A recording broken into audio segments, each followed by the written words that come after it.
what's up? Tyson France with Motion Revolver here. Thanks a lot for purchasing the Subliminal promo project. You're watching the video tutorial, so we're going to dive right in here and show you how this thing works.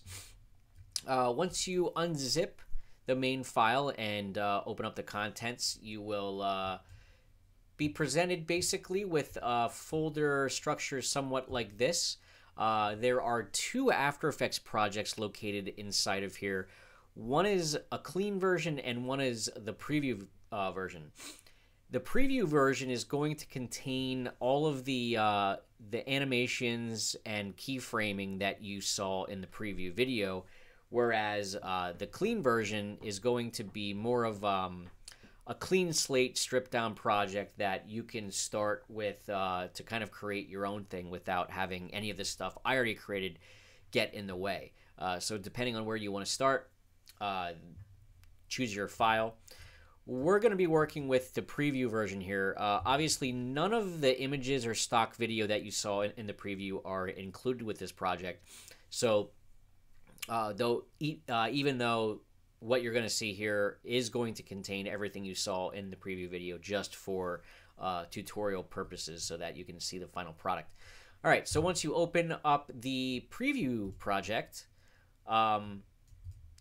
what you'll see here in the project window are five folders labeled step 0 through step 4.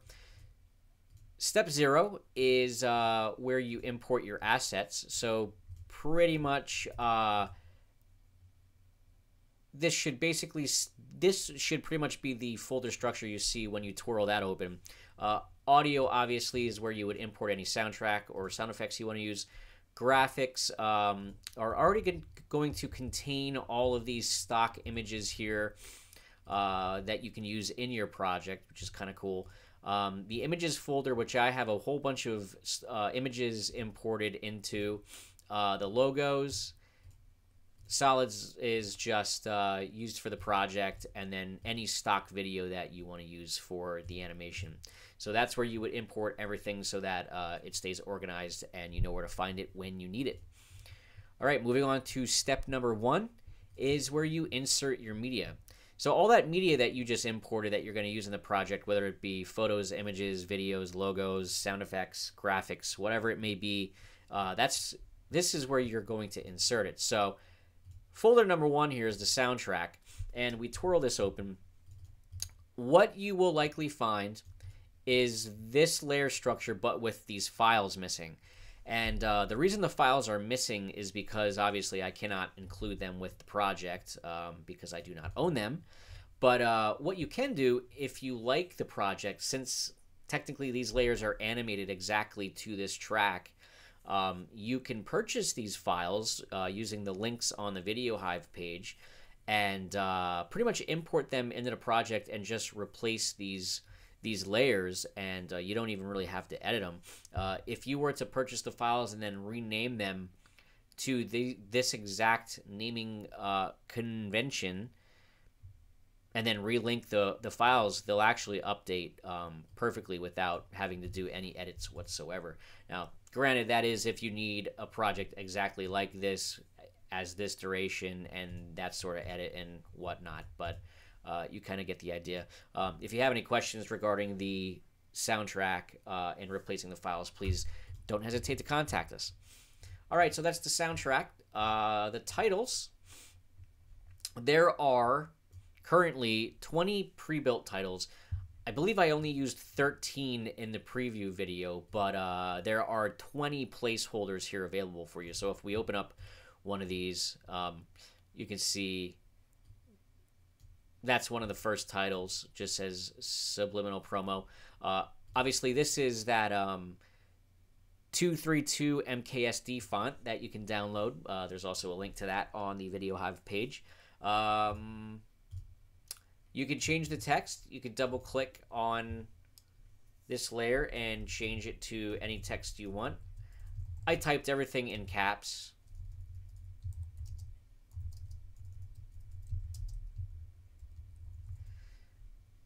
Then, of course, you can play with the kerning if you don't want the text to be that spaced apart. You can, play with the size and scale and stuff like that. And that's how all of these titles work. If you need more titles, all you do is highlight the last title and hit Command D, and that duplicates it, and you can do that as many times as you need. So no limit on the amount of titles or placeholders that you can use in this project. So that's the titles. We'll see how this all comes together in a minute, but just want to go through this step by step. Folder number 3 is placeholders. As you will see, there are 2 logo placeholders in here. You may need more logo placeholders. You might not need any. This is just kind of a preference thing. Again, if you need more, you can duplicate those as well. But if we just open up the first one here, you can see there's a bunch of layers in here. These top 2 are the presents word. I have it broken down into 2 layers so that I can animate the SENTS part, just to kind of, give it that stylistic look where it's kind of just split and moving independently of the rest of the word. And then we also have the motion revolver logo in here. And then we have a horizontal distortion layer, just a stylistic thing. You don't have to use it. You can turn these layers off, and then you have more of just like a static thing. And then there's a noise layer here. If I hit the E key on that layer, it shows the noise effect. So this is another thing you can use throughout the project. And then other than that, if I just solo this layer, what we have is basically just a grungy background as the overall backplate to this whole thing.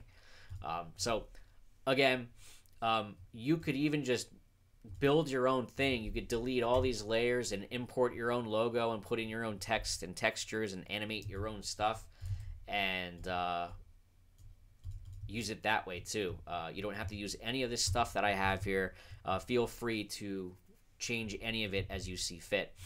Logo 2 is essentially the same. It's just the Envato logo with the words exclusively on. So basically the same concept. We open up placeholder 1. What we have here is really just the first image imported into, and all these comps are 1920 by 1080 standard HD definition.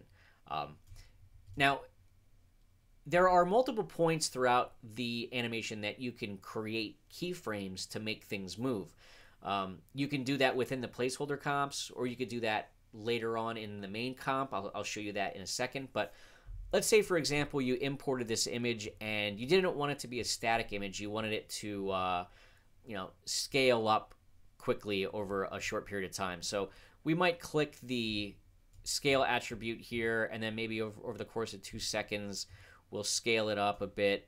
So now once it's in the timeline, it won't just be a static image. It'll scale over a certain period of time. If I open up placeholder 2, same thing, another static image. We could add movement to this. We could scale it. We could do whatever we want. We can create full-on animations in these placeholders if we want. We can import video. Let's see if we can find one with video.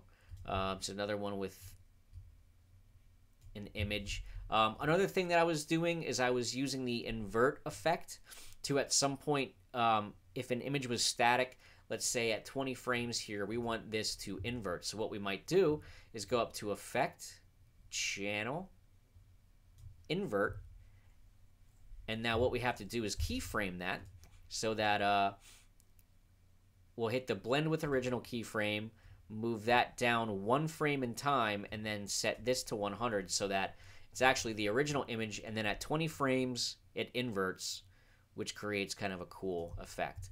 I think I did this effect, but later on in the hierarchy of the composition, and you'll see that in a second. But we were trying to find one with footage here.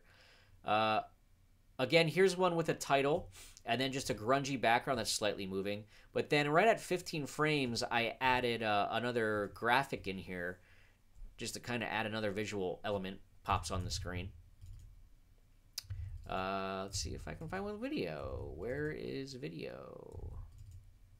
Okay, here we go. So finally in placeholder 9, I used a video clip, and it doesn't even look like a video clip. I should probably find a better one. Where's video? Okay, there we go. All right, placeholder 15. I used a clip of video here.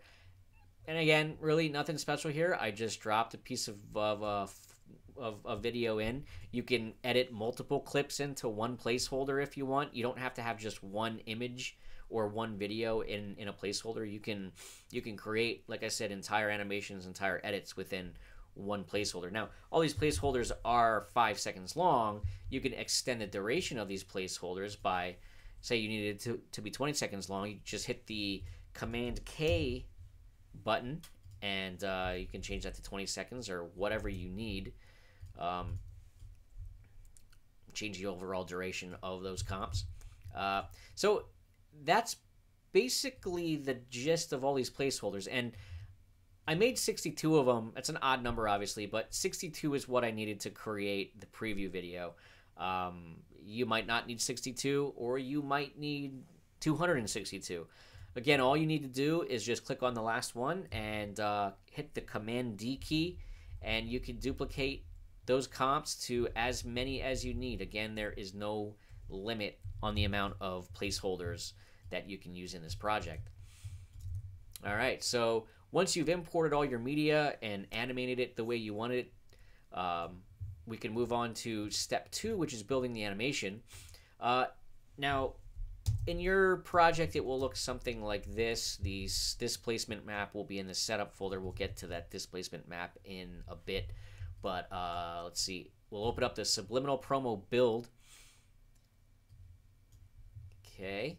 And essentially, this is where we create our animation. This is where we build the overall presentation. So what we did with logo 1 is I obviously wanted my logo to show first at the beginning of the preview, so I created my little logo composition animation, and I animated that, and then I went to the next layer. I dropped in placeholder 1, and that's on the screen for 1, 2, 3, 4, 5, 6 frames. So these are pretty quick cuts, as you can see by the layering. Placeholder 1, placeholder 2, 3, 4, 5, 6, and so on.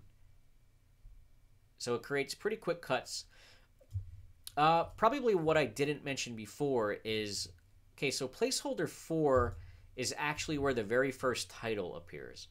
So what I did is I opened up the placeholder 4 comp, and I inserted the title 1 comp. So whatever I did in here, and I have a slight movement on that text, I placed title 1 in there, and now that's on top. So wherever you want text to appear, technically you could have added, like, say for example, if I just turn this layer off, technically you could have just taken title 1 and placed it on top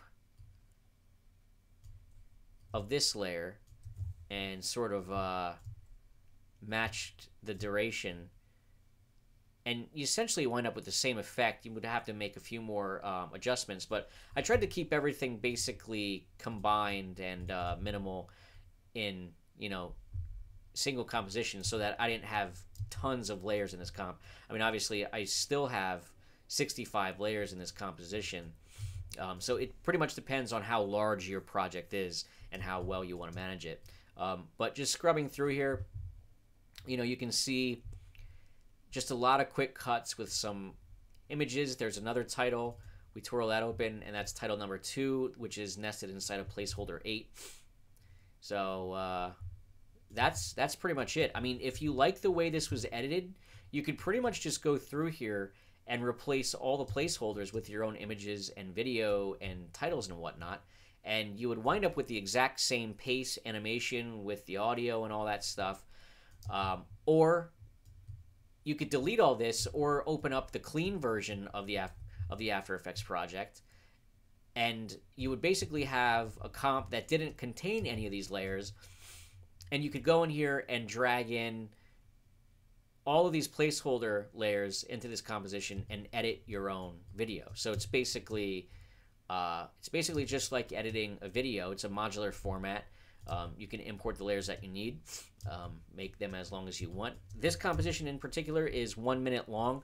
Again, this my preview is only 35 seconds, but if you needed it to be longer, you can change the composition to whatever you need here and just add more layers and extend the duration of your soundtrack comp and all that stuff.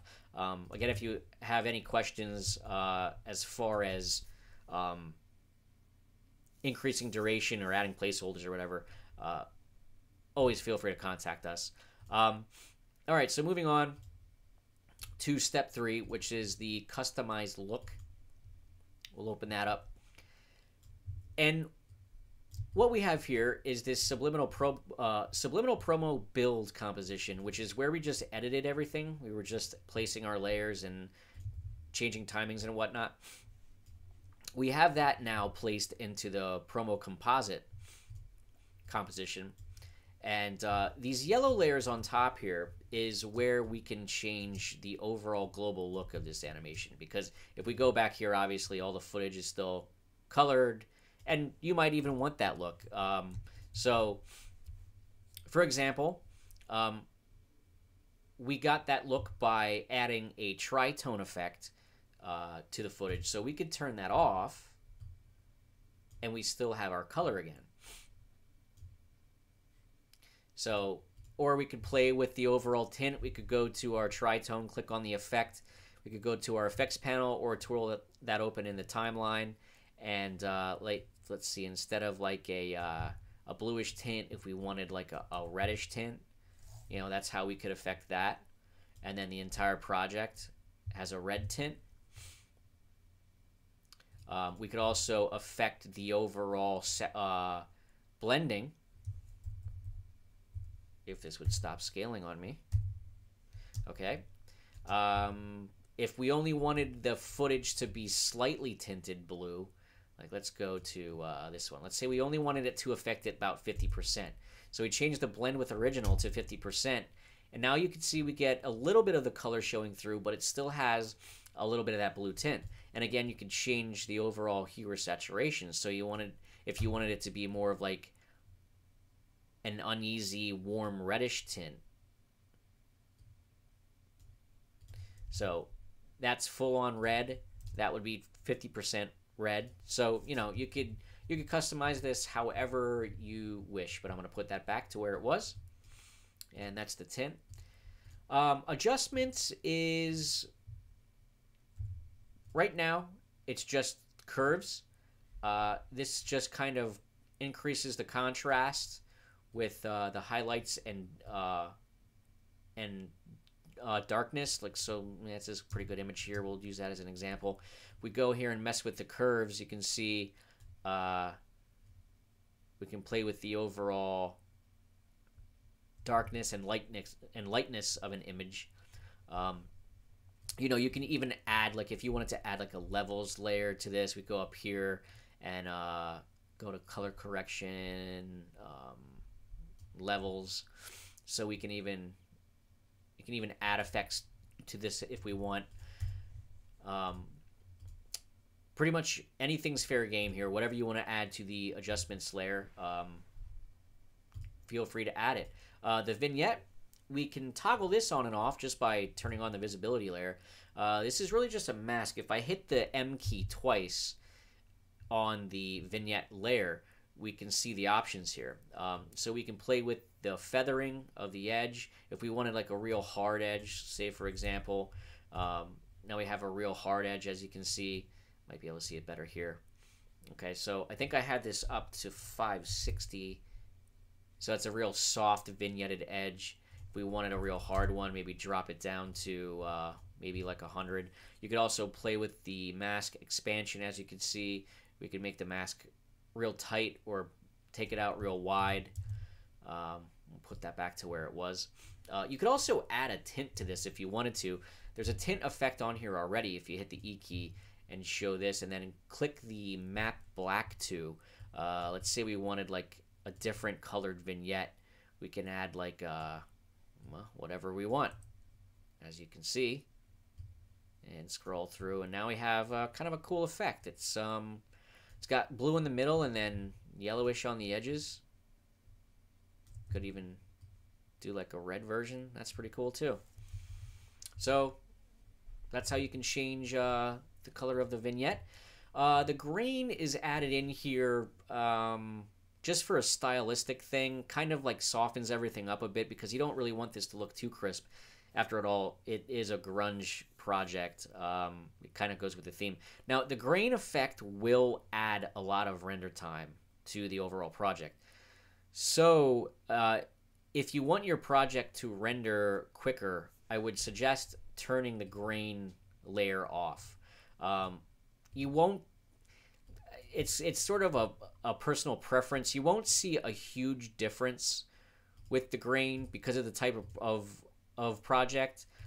It's sort of there mostly for banding purposes to reduce banding, but there's not a lot of gradient images. Let's see if we can find a good example here. All right, so let's turn this up to full resolution and get a good idea what this does here. Okay, we'll go to full res. So I'm not sure what the quality will be on the preview on the tutorial video, but you can see a lot of grain in here, which is just adding, you know, that nice natural, organic film grain effect. If I turn that off, you can see we start to see some banding in here. It becomes a lot more of almost low quality looking footage, which again, for this effect, doesn't really matter. If your footage is low quality, it might look okay with this sort of project, but we turn this grain back on and it smooths out the gradient, it reduces the banding, but again, like I said, it also increases render time quite significantly. So if you want to better render times and speed things up, you want to turn that grain layer off. Another thing in here is the letterbox. You can toggle on a letterbox. I also have, if you want to turn this effect layer on, there's a white version, and then you could also map this black to, I don't know, if you wanted a red letterbox. Any color in the rainbow, the choice is yours. So that's pretty much all the effect. Now, the one thing we did not yet cover is the glitch effect. So these little orange layers here, wherever they appear is where you're going to see this glitch effect. So obviously no glitch effect here. We scroll back over, now we have a glitch effect. And this is accomplished through the displacement map effect. In conjunction, this displacement map is using this displacement map layer as a guide to distort the footage. So wherever that displacement is in time is what the glitch will look like. So you can play with this too if you clicked on the displacement, and then you can you know, mess around with the different settings here. You know, change things. You could speed it up or slow it down. Obviously I have keyframes here. You know, you could also add glitches. You could take them away if you don't want this many glitches. You could delete the layers or turn them off. If you wanted to add more, let's say for example, we wanted to, where's a good example here? Let's see, between these two scenes, we wanted to add a glitch effect. There's not one here right now. What we might do is select one of the nearest ones around, hit the Command D key to duplicate it, move this back right into the center of those two clips, kind of like a crossfade. And now what we have is a nice little transition between those two scenes. I should say nice little glitch transition, if that's the effect you're going for.